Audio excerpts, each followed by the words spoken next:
Fáilte chuig an bodcréile seo ar www.isféidirleat.ie. Seo a chuig, Timpiste.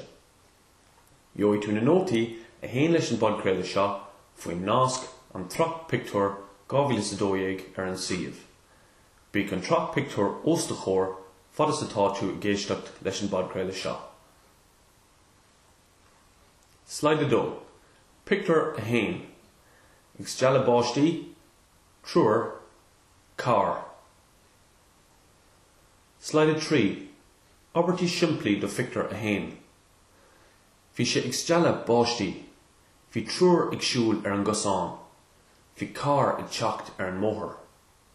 Bhí beirt sa char, an tiománaí agus paisionéir amháin. Slide 4. Fórbord folklóra ar Pictiúr a héin. Ihe gubh luch ghuifer a bhí inti. Bhí sé cahabh scanna grésaí. Bhí sé hart ar bhaníthe agus bhí Seán agus Maire sa char ar an meallach abhaile I ní duine lena garde I mílan I lár an bhaile mhór. Bhí sé deacair glór aon rud eicáil, tusk go raibh an aimsir chomh sin. Bhí dalbhrach dubh ar gach rud. Slide 5. Pictiúr a dó. Beirt, Maire agus Seán ar an bhón póca I neah dhiúmar. Slide 6. Obertí siimplí do Pictiúr a dó. Bhí beirt sa char. Seán agus Maire a bhean dóibh. Bhí Seán ar an bhón póca ag leabhart le chara leis. Bhí an bheirt acu gidamach agus I gcaiire faoin gcórá a bhí ar siúil acu ar an bhón. Fórbord folklóra ar Pictiúr a dó, slide 7. Bhí Seán agus Maire leathuair ar an mhóthar faoin am-seo. Chur Seán gléifóin ar a chairde chun áil amach an raibh siad sláán sa bhailte sa bhaile fós. Bhí a chara tréis cúpla deocha óil agus bhí neart sprí sa chórá. Bhí an bheirt acu, Seán agus Maire gidamach sa char. Ní raibh Seán ardealach lena chuid tiomáine. Slide 8. Pictiúr a 3.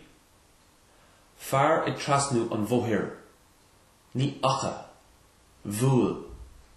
Chonaic na cosathe eile é. Slide 9. Obertí siimplí do Pictiúr a 3. Bhí fear amháin ag trasnú an bmhóthir ag an grosire. Ní acha Seán é, mar bhí sé fós ar an bhón agus bhuail an car é. Chonaic an bheirt cosaí a bhí ag siúil ar an gosán an Timpiste. Slide 10. Fórbord folklóra ar Pictiúr a 3. Go tuban, gan chunne, tháinig Seán go fada le crosire. Mar a dúirt mé, ní raibh a ard dírithe ar a chud tiomáine. Bhí cosaí ag trasnú ag an grosire. Chonaic Seán é, agus chuir sé a chus ar an goscáin, ach bhí sé rómhail. Búla an fear, agus catha é sús san air. Ba bheag nar hit gach duine I lige leis an brab uafásach ar bhana astú. Slide 11. Pictiúr a 4. Chur sé gléifóin ar an talamh na cosathe eile ag cabhrú. Slide 12. Obertí siimplí do Pictiúr a 4. Léim Seán amach as an gcár le lús lasrach. Díreach an sin, chur sé gléifóin ar na seirbhísí ag an dála. Bhí an fear bocht ina chnap I lár an bmhóthir. Thug Maire agus na cosathe eile cabhair dó, fad is a bhí siad ag fannacht ar an othar. Slide 13. Fórbord folklóra ar Pictiúr a 4. Fág an cosaí ina chnap gan aithne gan urlara. Ní raibh gig ná mig as. Is ar éigean a bhí Seán ná an fis a chur ar na seirbhísí ag an dála. Bhí sé ag crith le hagla.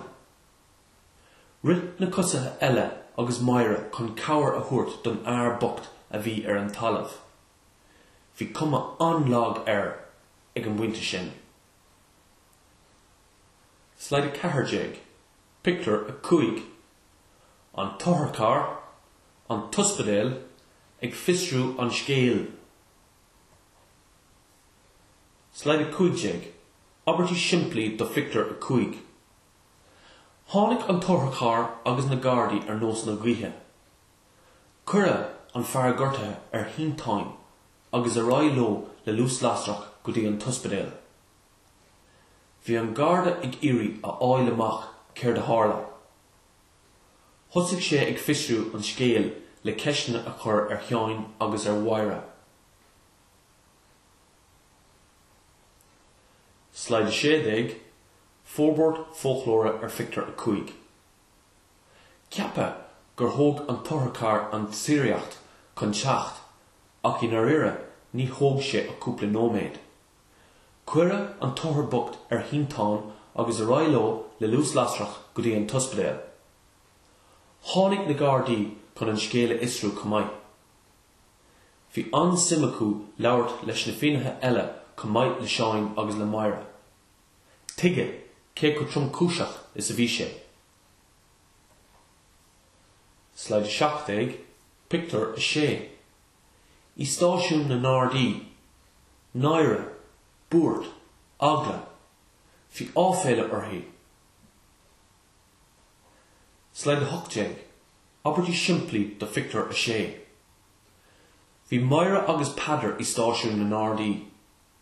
Bhí Seán ag smaoinemh siar ar actraí na híthe agus é a bheith ar an bhón nar bhí sé ag tiomáint. Bhí náire cumáid le hagla faoi céir de bhí i nán dó anois. Bhí maire tín ina bulag, hí áféile orthaí faoi céir de hála. Slide 19, Fórbord folklóra ar Pictiúr a sé. Tóga Seán agus maire chuig stáisiún na nádaí i gcóir tuile ceistena. Bhí actra na híthe sin ag dó na geirbh ag Seán agus é ag smaoinemh siar ar chuid nábhairde le háféile. Bhí maire bhocht tín ina bulag. Bhí áféile agus náire orthaí freisin. Bhúscail an Timpiste sin an chial iontu. Slide 20, Ceistena. Slide 21, Ceistena samplacha. Cén sort aimsire a bhí ann i Pictiúr a hain? Céir a bhí á dhéanamh ag an tiománaí i Pictiúr a dó? Cé a bhí ag trasnú an bmhóthir ag an grosra? Céir a bhí ag tarlú i Pictiúr a cuig? Céir a bhí á dhéanamh ag an náirde i Pictiúr a chuig? Meas tú, cad a bhí ag dul trí intín cheáin anois i stáisiún na nádaí? Cén chuí a raibh maire ag mothú i Pictiúr a sé?